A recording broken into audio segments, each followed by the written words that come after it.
the race for Congress 15, there are two Democrat candidates and two Republican candidates that are still duking it out.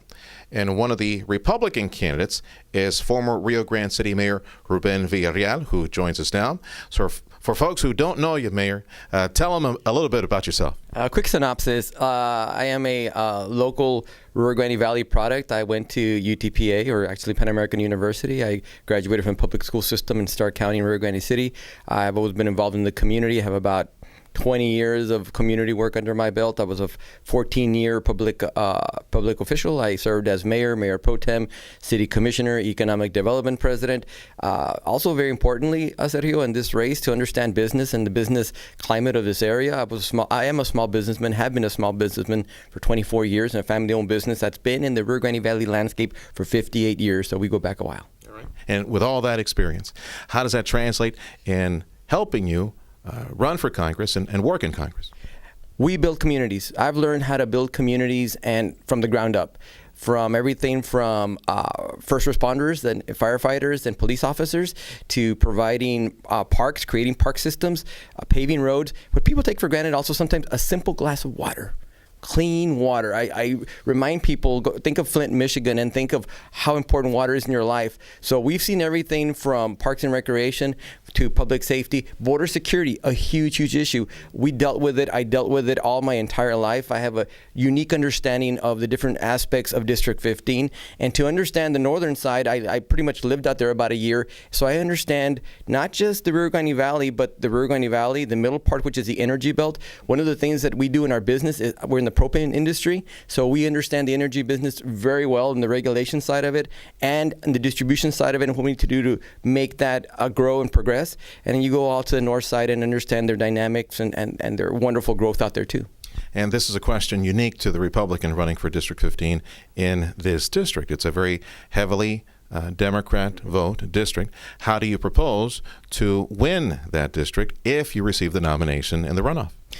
I'm going to use Ronald Reagan saying. Ronald Reagan would say, there's no left and there's no right, there's an up and there's a down. And in today's world, we need some up. It's not about red and blue, it's about red, white, and blue. And I know they sound really good, but they're genuinely, absolutely true. We got to look past what we believe a Republican to be, what a Democrat to be, and we got to choose the voice, la voz, fuerte, that really represents this area genuinely. Not because he's a Republican, he's a Democrat, because he's qualified, because he has experience, because he understands the issues. So as I've gone around, Sergio, in the Rio Grande Valley, I want to say that the Rio Grande Valley is by very nature very traditional values. You know, we have family, we have faith, we have freedom, we have God. All those things combine very well. And if you tell somebody that sounds very Republican, it might scare them a bit, but don't think of it as a situation of fear, but think of a situation of embracement of what I've said before, and I'll say again, traditional conservative values are American values, and I think that's what the Republican Party of Texas represents. Think of the top three issues that are most important to this congressional district and how you would tackle them. The first issue is one that you don't hear enough. I will tell you that the idea that the federal government or a government is the answer to all your problems, that's the first problem I think we have. As time has gone on, federal government grows and expands and, increasing deficits, $19 trillion deficits. But we think that the federal government and the government is the answer to everything. I want to tell people out there, I empower you to be the instrument of change. I go back to a Democrat, John F. Kennedy, who challenged us to do for our country. We got to get back to those roots. Self-reliance, sweat, hard work, dedication. The answer to a lot of the problems in this country come through communication and a combination of those. And if we do some of that, we will progress very quickly. Another problem that we have, honestly, is border security. Because in this world, border security equals national security. So we got to be very realistic on how we're going to approach that. And you need people with experience to tackle that. And the last one I'll say, real simple. You want a stimulus package? Lower taxes. Put more money back in people's pocket so they can invest in their families and their businesses. Let's go back to border security, because that issue branches off into so many other issues, including potential amnesty for folks in the country that are here illegally, the reformation that is necessary within some of the systems for migration, visas, and all those type of systems. What are some of the solutions that come to mind? Let me tell you something. We have about 10 to 11 million undocumented immigrants that have lived here probably for years and have existed here. I'm going to take another page book out of our history and back to Ronald Reagan. Ronald Reagan was the only president in modern history to pass an immigration policy that actually stuck. It was bipartisan, Republicans and Democrats. Thomas Tip O'Neill was a speaker, and they passed an immigration policy in 1986. That's how progressive he was. We got to go back to the understanding that in order to start fresh and to start on the best step forward, we got to acknowledge the fact that these undocumented immigrants live here. So I've been a big supporter of legal status, and I say that very important, legal status. Now, I'm not talking about amnesty, because amnesty means a forgiveness. I'm not here to forgive anybody. But if you go back to the Ronald Reagan model, he made them pay a fine. He made them take a pledge to this country. He made them also take a pledge to understand that they had broken a law.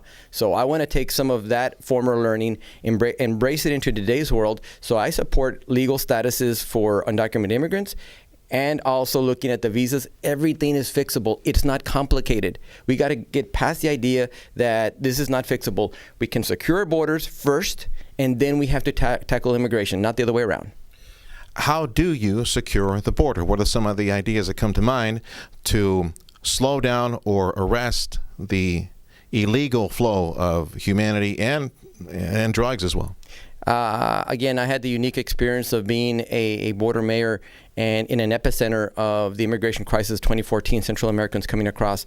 They weren't coming across through the outside in the wooded areas. They were going down Main Street when I was a mayor. So that taught me very quickly what I always believed, and I'm glad that it was reinforced. The answer to that is real simple. We need manpower. People call it boots in the ground, but we need manpower. Because the solutions that I saw happen were compassionate, were systematic, and were methodical. That worked. So we need to double the size of our Border Patrol down here from 2,500 to about 5,000. Really understand that answers are found in law enforcement. And the second thing that people forget, a lot of talk about a wall. The wall is a misspent investment, $10 billion. Let's spend it in technology, real technology. Tethered aerostat radars, we need more of them. We need more drones. We need more sensors along the border. And people think that it exists already. It did not exist. Best example I can give you, April of 2015 was the first time in an 80-mile area of the river in Stark County that the federal government built a boat ramp to launch their boats and guess what? Patrol the Rio Grande River. Very, very old technology, but that simple, basic technology needs to be implemented in today's world. What would you do different from the previous congressman? Connect with people in a much bolder, very in your neighborhood, in your community, in your events type of way. I specialize in grassroots, and my campaign has been all about grassroots. So what I would do differently is to make sure that the conduit of a congressman to the people is much closer, much more expanse in its availability. I'm going to be available to people 24/7, 365 days a year. Right now, social media is Facebook, Instagram, Twitter, even Snapchat in today's world. I do it myself because I want to stay connected to the greater world. So that's what I would do different. I would connect to the people out there. I would make sure that their voice gets heard, and I would make sure, understand one thing, going back to Republican, Democrat, I'm here to do what's best for District 15, period. How would you counter the very strong message that is flowing right now in Republican circles, and it's led by Mr. Donald Trump, and he's calling for the wall. It seems to be a very popular message for areas north of the checkpoint and areas up Midwest and Northeast. How would you convey your message and try to educate other Republicans on what the realities are on the border? Be tenacious with your message, be consistent with your message, and don't be discouraged if your message doesn't get the proper attention the first time around. Perfect example I'll give you is you had Senator John Cornyn, who through dialogue and conversation over the years was all about a wall. The last time I read in local newspaper, he was considering other options. We got to make sure that we talk to Donald Trump of this world and make him understand that there's not one option, there's several options, and the option of not having a border fence would serve the purposes of our trade, serve purposes of our culture, but also serve the purposes of border security because it can be better invested. So be tenacious with your message, be respectful with your message, and don't give up if you get told no the first time. Okay. And in just a few seconds, a final thought, final message to voters. You know, we often talk about change and improvement, and the thing about we as former elected officials, we have a button, but the much larger button belongs to the people out there. They choose. It is them who steer the boat. We don't steer the boat.